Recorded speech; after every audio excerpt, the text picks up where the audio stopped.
नमस्कार, गिरीश गुप्ता के चैनल में आपका स्वागत है। आज बात करते हैं तेलंगाना हैदराबाद बेस्ड एक कंपनी की। इस कंपनी का नाम है NACL इंडस्ट्रीज़ लिमिटेड और ये कंपनी हाल ही में चर्चा में रही थी। उसका कारण ये है कि कोरोमंडल इंटरनेशनल ने इस कंपनी में 53.08% स्टेक लिया था और साथ ही साथ इस कंपनी में ज़बरदस्त मैनेजमेंट चेंजेस भी हुए हैं। और कोरोमंडल इंटरनेशनल जो है वो मुरुगप्पा ग्रुप की एक कंपनी है। मुरुगप्पा ग्रुप जो है 100 साल से ज़्यादा भारत में एस्टेब्लिश्ड ग्रुप है, साउथ इंडिया बेस्ड ग्रुप है और उनके बारे में ये कहा जाता है कि उनको किसी भी तरह का बिजनेस चलाने का अनुभव है, यानी हर तरह के बिजनेसेस में वो इन्वॉल्व हैं और हर तरह के बिजनेस वो सक्सेसफुली चलाते हैं। तो आज के वीडियो में जानेंगे कि ऐसा क्या कारण रहे कि कोरोमंडल इंटरनेशनल ने NACL इंडस्ट्रीज़ में इतना बड़ा स्टेक लिया और ये कंपनी यानी NACL इंडस्ट्रीज़ अब आगे जाकर किस प्रकार का परफॉर्म कर सकती है और किस प्रकार का रिटर्न निवेशकों को दे सकती है। तो पहले जानते हैं कंपनी की हिस्ट्री के बारे में और कंपनी में जो प्रॉब्लम्स आई उसके बारे में। उसके बाद जानेंगे कोरोमंडल इंटरनेशनल के बारे में और जानेंगे कि कोरोमंडल इंटरनेशनल ने आखिर क्यों इसमें स्टेक लिया। तो पहले बात करते हैं NACL इंडस्ट्रीज़ लिमिटेड की हिस्ट्री के बारे में। इस कंपनी की शुरुआत जो है वो 1985 में हुई। उस समय एक फाइनेंस कंपनी के रूप में एस्टेब्लिश हुई। उस समय इस कंपनी का नाम ईस्ट इंडिया फाइनेंस कंपनी था। 1993 में कंपनी ने अपना नाम बदलकर कैम एग्रो इंटरनेशनल लिमिटेड कर दिया और ये एग्रो केमिकल के सेक्टर्स में आ गई। और 1996 में फिर इस कंपनी ने अपना नाम बदल दिया, नागार्जुना एग्रीकेम कर दिया। अब बात करते हैं कंपनी की समस्याओं के बारे में। तो 2023 तक सब कुछ ठीक चल रहा था, लेकिन वर्ष 2023-24 में इनकी सेल गिरने लगी और FY24 में यानी वर्ष 23-24 में, वित्तीय वर्ष 23-24 में इनकी सेल जो है पिछले साल के मुकाबले में 16% गिर गई। और उसके अगले साल यानी वित्तीय वर्ष 24-25 में, यानी जो वित्तीय वर्ष मार्च 2025 को समाप्त हुआ, वहाँ पर फिर सेल 31% गिर गई। और इसी प्रकार से जो इनका FY23 में यानी 22-23 साल में जो इनका प्रॉफिट 95 करोड़ था, वो 23-24 में, वर्ष 23-24 में लॉस में कन्वर्ट हो गया, वो 59 करोड़ हो गया। और उसके बाद अगले साल भी यानी वित्तीय वर्ष 24-25 में ये लॉस फिर हुआ और ये लॉस 92 करोड़ हो गया। तो इसके कारण क्या रहे? तो देखिए, पहली चीज़ तो ये है कि इनके बिजनेस वॉल्यूम्स यानी इनकी जो सेल हुई वो बेसिकली कम हुई। और उसका कारण क्या था? उसके कारण का मौसम की मार। तो जितनी भी कंपनीज एग्रोकेमिकल सेक्टर में होती हैं, उनको जो भारत में इरेटिक रेनफॉल होता है, यानी रेन कभी होती है कभी नहीं होती, कभी ज़्यादा हो जाती है कभी कम हो जाती है। तो जैसे जैसे ये रेनफॉल का पैटर्न चेंज होता है या इरेटिक होता है, तो कम होने पर भी फर्टिलाइज़र की बिक्री नहीं होती और बहुत ज़्यादा होने पर भी फर्टिलाइज़र की या पेस्टिसाइड्स की, एग्रोकेमिकल्स की बिक्री नहीं होती है। तो इसी प्रकार से पहली चीज़ तो ये हुई इनके साथ कि इनका जो वॉल्यूम है, सेल्स वॉल्यूम है, वो कम हो गया। दूसरी चीज़ हुआ ये कि जब सेल्स वॉल्यूम कम हुआ और तो ये जो इंडस्ट्री होती है एग्रोकेमिकल इंडस्ट्रीज, वो वर्किंग कैपिटल इंटेंसिव होती है, यानी कि उनको कुछ इन्वेंटरी स्टॉक करके रखनी पड़ती है, क्योंकि वो ये नहीं जानते कि अगले मौसम में या अगले कुछ दिनों में क्या सेल आने वाली है। तो उनको रॉ मटेरियल को भी प्रोक्योर करके रखना पड़ता है, उनको फिनिश्ड गुड्स को भी स्टोर करके रखना पड़ता है, स्टॉक करके रखना पड़ता है, और उनको डे टू डे के लिए पैसे की आवश्यकता, रेगुलर पैसे की आवश्यकता होती है। तो इन्होंने बैंकों से वर्किंग कैपिटल की लिमिट सैंक्शन करा ली। तो वर्किंग कैपिटल की मान लीजिए लिमिट इन्होंने 100 करोड़ सैंक्शन कराई, लेकिन जैसे ही ये मौसम के कारण जैसे ही इनकी सेल डामाडोल होने लगी, तो बैंकों ने कहा यार ऐसा नहीं हो कि इस कंपनी में हमारा पैसा डूब जाए। तो उन्होंने क्या किया, जो वर्किंग कैपिटल की लिमिट जो पहले 100 करोड़ की दी थी, ये सिर्फ उदाहरण के लिए मैं बता रहा हूँ आपको, तो मान लीजिए उन्होंने 100 करोड़ की लिमिट दी, उसको घटा के उन्होंने 75 करोड़ कर दिया या 70 करोड़ कर दिया। अब 75 और 70 करोड़ में इनका काम ही नहीं चलता।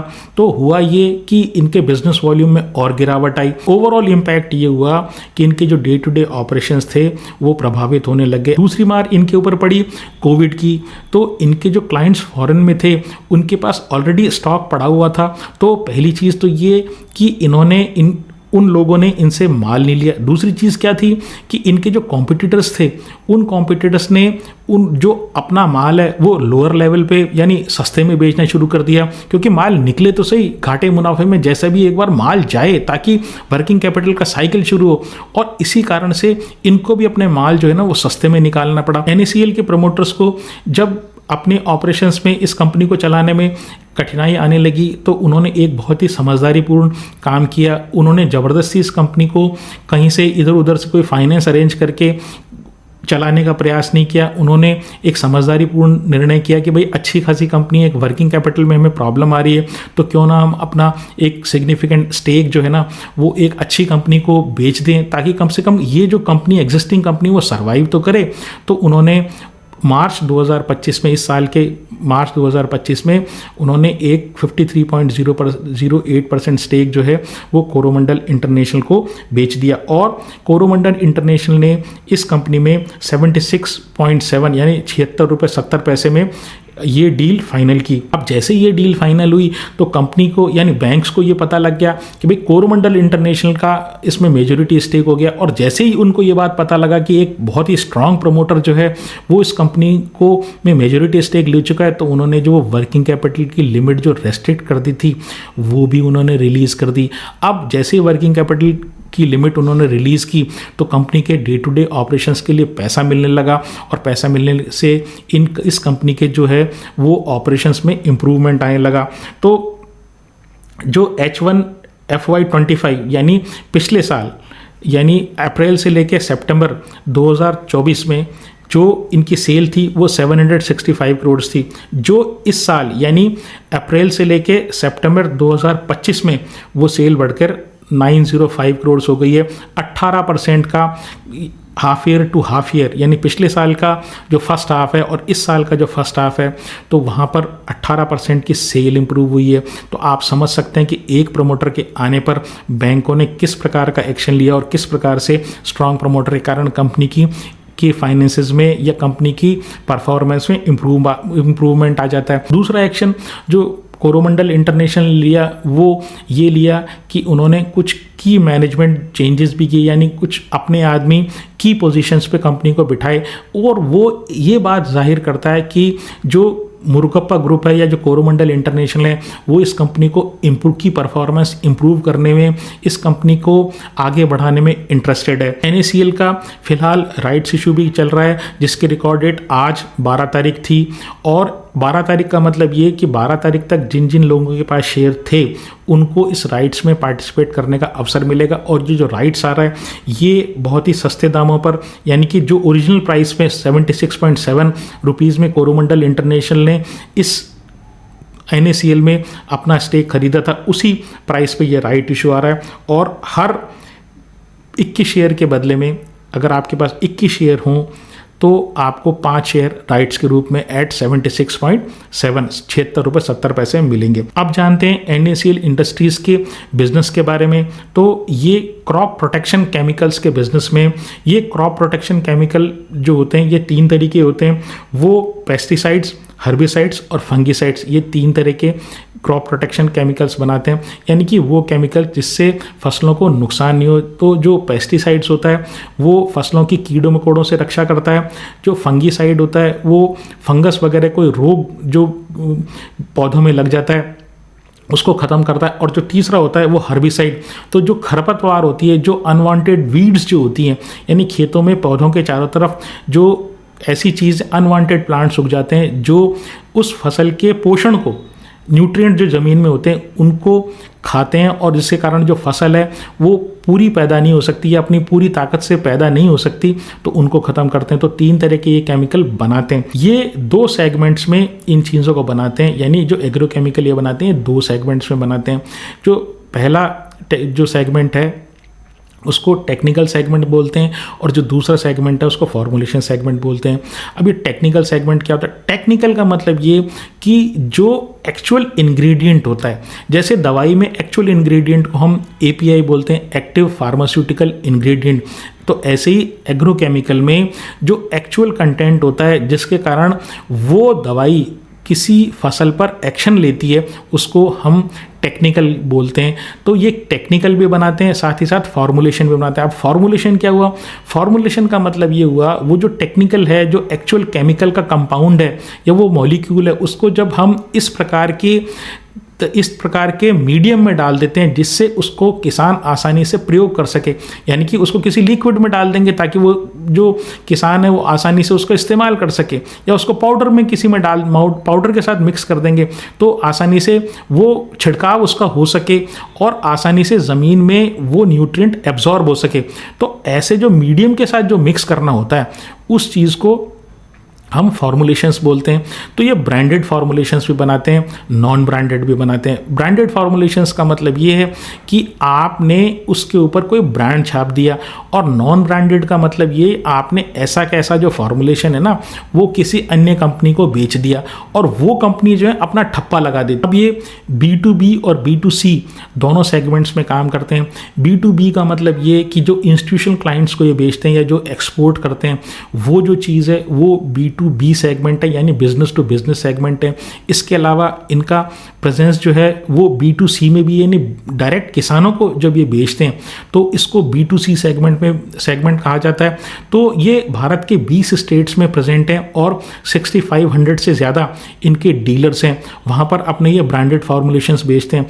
फिर एक्सपोर्ट की अगर मैं बात करूँ तो ये दोनों यानी formulations as well as technical grade जो केमिकल होता है वो एक्सपोर्ट भी करते हैं। तीसरा काम ये जो करते हैं वो करते हैं मल्टीनेशनल कंपनीज के लिए टोल मैन्युफैक्चरिंग है। टोल मैन्युफैक्चरिंग क्या होता है, तो उसमें कोई मल्टीनेशनल कंपनी अगर इनसे कोई माल बनवाना चाहती है तो खुद का माल बनवाना चाहती है, इनका नहीं, खुद के लिए अगर माल बनवाना चाहती है तो इनकी फैक्ट्री को एक तरीके से वो अपनी फैसिलिटी के रूप में इस्तेमाल करती है और इनसे कहती है भाई बात ये है कि ये तो तुम रॉ मटेरियल लो और ये लो तुम इसका फार्मूला, और ये दोनों चीज़ों में आप लेके आप अपनी फैक्ट्री से हमारे लिए माल बना के दे दो, यानी एक तरीके से जॉब वर्क हो गया। और ताकि उनकी फैसिलिटी जो है ना उसका केवल वो मल्टीनेशनल कंपनी इस्तेमाल करती है। NACL के टोटल 4 मैन्युफैक्चरिंग प्लांट हैं जो आंध्र प्रदेश, तेलंगाना और गुजरात में है। इसका एक R&D सेंटर भी है। R&D सेंटर इसलिए कि आपको नए नए केमिकल्स को प्रोड्यूस करना पड़ता है नई नई बीमारियों को फेस करने के लिए, तो इनका R&D सेंटर हैदराबाद के पास है और 70 से ज़्यादा पेटेंट्स ये अभी तक फाइल कर चुके हैं। 2 इनकी सब्सिडरी फॉरेन में है, एक ऑस्ट्रेलिया में और नाइजीरिया में। तो ये तो रही बात NACL इंडस्ट्रीज लिमिटेड की। अब बात करते हैं कि आखिर कोरोमंडल इंटरनेशनल ने इसमें ये मेजॉरिटी स्टेक क्यों लिया। तो देखिए कोरोमंडल इंटरनेशनल जो है वो भी सिमिलर से लाइन ऑफ बिजनेस में, जो कोरोमंडल इंटरनेशनल है वो जो क्रॉप प्रोटेक्शन केमिकल तो बनाती है, साथ ही साथ ये फर्टिलाइज़र भी बनाती है। अब है क्या कि कोरोमंडल इंटरनेशनल को इस कंपनी को खरीदने में या मेजॉरिटी स्टेक लेने में ये फ़ायदा होने वाला है कि पहली बात तो इनका जो विशाल डीलर नेटवर्क है वो ऐसे कैसे मिल जाएगा। दूसरी चीज़ ये कि मैन्युफैक्चरिंग फैसिलिटी है वो ऐसी कैसी मिल जाएगी। फिर इनका जो डाइवर्सिफाइड जो ब्रांडेड फॉर्मुलेशन का जो पोर्टफोलियो है जिसकी एस्टेब्लिश प्रेजेंस है मार्केट में, वो इनको ऐसा कैसा मिल जाएगा। R&D फैसिलिटी ऐसे कैसे मिल जाएगी। एक्सपोर्ट मार्केट वैसे का वैसा मिल जाएगा। और आप ये समझ लीजिए कि इससे जो सिनर्जी क्रिएट होगी, सिनर्जी का मतलब ये सरल शब्दों में ये कहें कि 2 कंपनीज जब मिलती हैं तो उसमें जब सिनर्जी क्रिएट होती है तो हिंदी में उसको या आम बोलचाल की भाषा में ये कहें कि जब 2 और 2 मिलते हैं तो वो 4 नहीं होते, वो 5 हो जाते हैं। अब मैं NACL इंडस्ट्रीज़ की अगर स्ट्रेंथ की बात करूं तो देखिए अभी जो नया मैनेजमेंट आया है बहुत ही स्ट्रॉन्ग मैनेजमेंट है, कोई डाउट ही नहीं उस मैनेजमेंट की कॉम्पिटेंस और फाइनेंशियल माइट के बारे में। यानी फाइनेंशियल जो पैसे की ताकत है, ज़बरदस्त पैसे की ताकत है और पैसे की ताकत से ही ये कंपनी में इम्प्रूवमेंट आ रहा है। और इसी कारण से जो वर्किंग कैपिटल पे जो रेस्ट्रिक्शंस लगाए थे बैंक्स ने वो भी उन्होंने बैंकों ने हटा दिए। दूसरी चीज़ ये कि विशाल इनका डीलर नेटवर्क है, 6500 से ज़्यादा इनके रिटेलर्स हैं। B2B और B2C सेगमेंट्स में ये कंपनी प्रेजेंट है। तीसरी चीज़ ये कि बड़े स्ट्रॉन्ग ब्रांड वाली कंपनी NACL और इसके जो ब्रांड्स हैं ये पिछले 2 दशकों से मार्केट में एस्टेब्लिश है। कंपनी की वीकनेस की बात करूं तो पहली वीकनेस तो जो है वो एग्रोकेमिकल इंडस्ट्री वाइज, यानी जितनी भी कंपनी एग्रोकेमिकल सेक्टर में उन सबको ये प्रॉब्लम फेस करनी पड़ती है, वो ये है कि वर्किंग कैपिटल इंटेंसिव, उसका कारण ये रॉ मटेरियल आपको प्रोक्योर करके रखना पड़ता है पहले से। दूसरी चीज़ ये आपको माल बना के रखना पड़ता है। तीसरी चीज़ ये है कि आपको फिनिश गुड्स के लिए भी आगे माल पुश करने के लिए मार्केट वाइड एक प्रैक्टिस है कि अपने डीलर को है ना उधारी देनी पड़ती है, कुछ क्रेडिट पीरियड देना पड़ता है, तो उतने टाइम तक आपका पैसा फंसा रहता है। तो ये जैसे मैंने बताया ये एग्रोकेमिकल सेक्टर की एक टिपिकल प्रॉब्लम है। दूसरी चीज़ ये कि जो इनके प्रोडक्ट हैं वो सीजनल वेरिएशन पर डिपेंड करता है कि भाई अगर बरसात अच्छी हुई तो ठीक ठाक हुई, मतलब एक सफिशिएंट क्वांटिटी में हुई तो इनके प्रोडक्ट बहुत बिकेंगे, बहुत ज़्यादा हो गई तो नहीं बिकेंगे, बहुत कम हो गई तो नहीं बिकेंगे। तो ये भी एक आप ये समझ लिए सेक्टर वाइड प्रॉब्लम है। तीसरी जो इनकी वीकनेस है वो गवर्नमेंट रेगुलेशन से रिलेटेड है। तो कई बार होता ये कोई बहुत अच्छा पॉपुलर जो मॉलिक्यूल होता है, जो दवाई होती है, उसको गवर्नमेंट किसी पर्टिकुलर कारण से बैन कर देती है।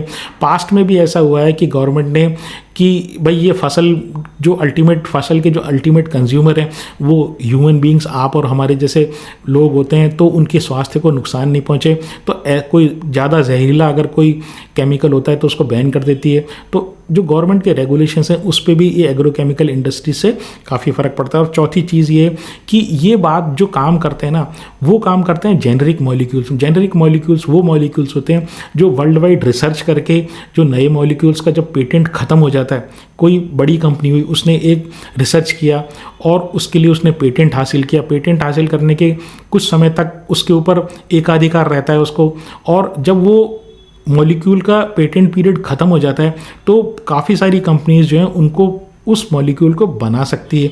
तो ये जेनरिक मॉलिक्यूल में काम करते हैं। तो ऐसी काफ़ी सारी कंपनीज जो है ना वो जेनरिक मॉलिक्यूल में काम करती हैं।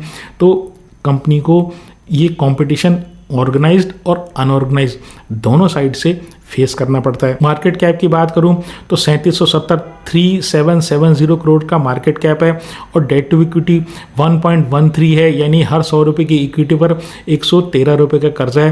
कंपनी लॉस में, इसलिए पीई और आरओई का कोई सेंस नहीं है। प्रमोटर के पास 53.08 है, जैसे मैंने बताया। मुरुगप्पा ग्रुप के पास या कोरोमंडल इंटरनेशनल के पास, एफआईआई के पास 0.17 है, डीआईआई के पास 1.32% है और पब्लिक के पास 45.42 है। अब चूंकि ये कंपनी लॉस मेकिंग है तो इसको किस प्रकार से एनालाइज किया जाए, तो इसके पापा जी को यानी कोरोमंडल इंटरनेशनल की एक बार हम ईवी टू सेल्स अगर देखें तो वो 2.4 की है, और अगर हम NACL की अगर ईवी टू सेल्स देखें क्योंकि ये लॉस मेकिंग है तो वहाँ पर वो जो है वो 3.1 है। तो अभी क्या हो रहा है कि इस कंपनी में जब ये मार्च में ये घोषणा हुई कि भाई कोरोमंडल इंटरनेशनल इस कंपनी में 76.7 यानी 76 रुपये 70 पैसे पे स्टेक ले रहा है, तो मार्च में जो इस कंपनी का NACL इंडस्ट्रीज़ का जो भाव था 50 रुपये था, वो 300 रुपये तक पहुँच गया। और 300 रुपये से अब ये आप ये देख लीजिए कि अभी दिसंबर हो रहा है और उस दिसंबर में इस कंपनी का भाव वापस 150 तक आ गया। तो आपको ये समझना है कि भाई कोई भी चीज़ है, कोई भी शेयर है, वो आप अंधाधुंध मोमेंटम में ना लें। आप तसल्ली रखें, कंपनी के बिजनेस मॉडल का अध्ययन करें और उसके बाद देखें कि भाई इस कंपनी की वैल्यू कितनी है। अभी भी जैसे मैंने आपको बताया कोरोमंडल इंटरनेशनल की जो ईबी टू सेल्स है वो 2.4 है, जबकि कोरोमंडल इंटरनेशनल जो है ज़बरदस्त प्रॉफिट मेकिंग और ज़बरदस्त आरओई वाली कंपनी है, जबकि NACL जो एक लॉस मेकिंग कंपनी है उसमें ये जितनी भी आपकी एक्सपेक्टेशंस है ना कि भाई ये टर्न अराउंड हो जाएगी और कंपनी जो है बहुत अच्छा परफॉर्म करेगी क्योंकि कोरोमंडल इंटरनेशनल ने इसने स्टेक ले लिया, वो सारी इस भाव में बिल्ट इन है। इसलिए कृपया करके आप इंतज़ार करें, इसके करेक्शन का इंतज़ार करें। हर शेयर में करेक्शन आता है, एक बार हाइप जो है वो डाई डाउन होने दें, भाव आपका आएगा और आपको सफिशिएंट मौका मिलेगा। अगर इस वीडियो को मैं समराइज़ करूं तो मैं एक बात आपको कह सकता हूं, वो ये कि अभी तक मुरुगप्पा ग्रुप जिन जिन बिजनेसेस में गया है वहाँ से कभी अनसक्सेसफुल नहीं हुआ, और जिन जिन कंपनीज़ का उसने अधिग्रहण किया है या जिसमें मेजॉरिटी स्टेक लिया है, चाहे वो शांति गियर्स हो, चाहे CG पावर हो, चाहे EID पैरी या कोई अन्य कंपनीज़ हो, उसमें जिस कंपनी में भी इस मुरुगप्पा ग्रुप ने मेजॉरिटी स्टेक लिया है उसमें वो उस कंपनी को ज़बरदस्त मल्टीबैगर बनाकर छोड़ते हैं।